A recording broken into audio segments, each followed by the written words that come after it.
Today, I'm about to share a real-life terrifying experience that might make you glance at your window before going to bed tonight. But if you ever do, make sure you never look a second time. With that said, let's get into today's story. Today's story was sent in by Ethan W. from West Virginia. My name is Ethan, and I grew up in a small town in West Virginia. Back in October of 2024, my friend Matt called me and asked if I could help him clean out his grandfather's old house before it was put up for sale. The house was tucked away deep in the mountains, right next to a dense forest. It had been abandoned for nearly 15 years. At first, I didn't want to go, but Matt insisted it would only take one night to finish everything. We arrived late that afternoon. The moment I saw the house, I got a strange feeling in my stomach. It was a two-story wooden house with massive oak trees surrounding it, a broken front porch, and an overgrown yard that looked like no one had stepped foot there in years. There weren't any other houses nearby. The closest neighbor lived at least half a mile away.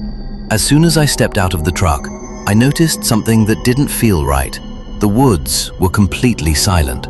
Normally, you'd hear birds, crickets, or at least the wind moving through the trees, but there was nothing. It felt like the entire place was holding its breath, watching us. Matt unlocked the old front door, and we walked inside. The air smelled like dust and old wood, making it hard to breathe. The family portraits hanging on the walls were covered with white sheets. One thing immediately caught my attention. An old grandfather clock stood in the living room. It had stopped years ago, but the hands were frozen at exactly 3:12 a.m. Trying to lighten the mood, I joked, "This place looks like something straight out of a horror movie." Matt didn't laugh. He simply said, "My grandpa always told me never to go into the last room on the second floor unless I absolutely had to." I asked him why, but he just shrugged and said, "I don't know." He never explained it. He'd been telling me that ever since I was a kid. We spent the next hour cleaning the first floor, and everything seemed completely normal. But after the sun went down, the atmosphere inside the house began to change. Every few minutes, we could hear slow footsteps coming from the second floor. At first, I assumed it was just the old wood settling, but after a while, the footsteps became so clear that it sounded exactly like someone was slowly walking from one end of the hallway to the other. I grabbed a flashlight and said I was going upstairs to check. Matt immediately grabbed my arm and whispered, "Leave it alone. It's probably just a raccoon." But I could hear the fear in his voice. Eventually, we both went upstairs together. The entire floor was empty. There were no signs of any animals. The only strange thing was the very last door at the end of the hallway. It was slowly swinging open, then almost closing again.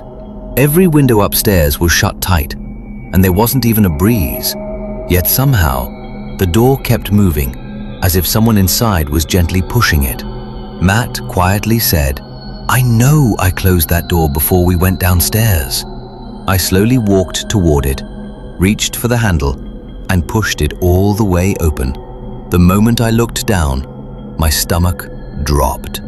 In the thick layer of dust covering the floor, there was a single fresh, barefoot footprint. Just one. No second footprint. No trail leading in or out. It looked as if someone had taken one step and then simply vanished. I crouched down to get a closer look. That's when I felt someone's breath against my ear. A voice, barely louder than a whisper, said, "Don't look up." I froze. I immediately turned around. Matt was standing just a few feet away from me. The look on his face told me he'd heard something too. I asked, "Did you just say something?" He slowly shook his head. "No, I thought that was you." We didn't stay in that room for another second. We hurried downstairs and shut the door behind us. By then, it was close to 11 p.m. Outside, the wind suddenly picked up. The old windows on the first floor rattled violently, but strangely, the windows on the second floor didn't move at all. It was as if the wind couldn't reach that part of the house. We sat in the kitchen, trying to eat something, but neither of us had much of an appetite. Just then, the motion light outside by our truck suddenly switched on. I looked out the window, but there was no one there. A few seconds later, the light went off, then came back on again. Still nothing. I grabbed my flashlight and stepped outside. There was nothing but darkness and the trees surrounding the house. As I was walking back toward the front door, my eyes drifted to one of the second-floor windows for no reason at all. That's when I saw her. A woman was standing perfectly still behind the glass. She was wearing a long white dress. Her face was unnaturally pale, and her eyes never blinked. She didn't move. She just stood there, staring directly at me. I instinctively took a few steps backward. At that moment, Matt rushed outside and asked, "What's wrong?" I pointed at the window with a shaking hand, but he looked up and said, "Where?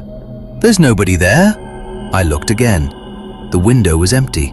I convinced myself I must have imagined it in the dark, but even after we went back inside, I couldn't shake the feeling that someone was watching us.